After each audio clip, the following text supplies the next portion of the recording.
The opposition appears to be hammering on ending on that 14% VAT that is to be extended to unfamiliar territory, including medical supplies. The 2017 budget continues to face total rejection by the opposition side of the House. Opposition Member of Parliament Frank Anthony labelled the budget visionless, rootless and careless. The former Minister of Culture focused extensively on that proposed 14% VAT taxation on certain items.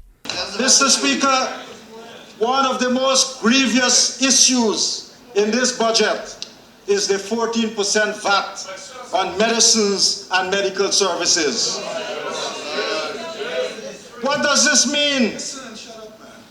Medicines and health services, which were previously zero rated, will now attract VAT. Anthony presented a number of items in the House, which he said will now attract VAT.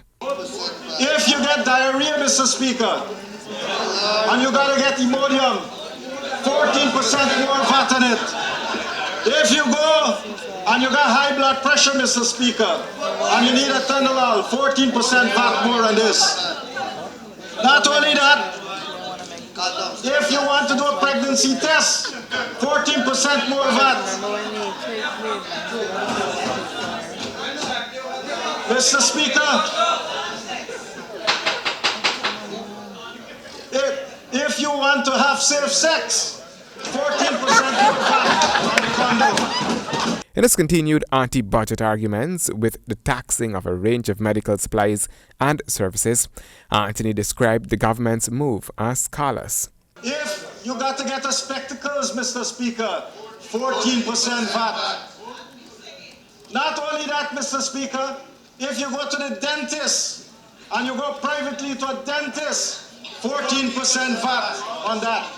Minister within the Ministry of Communities with responsibility for housing, Valerie Patterson, in her rebuttal, told the Speaker that it would appear as though the opposition side of the House was suffering from acute amnesia, as she justified the government's 14% VAT proposal. I want to say to this House that there is a public hospital that is free, that offer all the services to the poor people of this country. Services. And Mr. Speaker, if anybody wish to go to private, it means they have money. And if you want to have cosmetic, $2 million expense at the dentist, then you must pay VAT. But the former Culture, Youth and Sport Minister feels there will be no joy this Christmas. Handel Duncan, HGB Nightly News.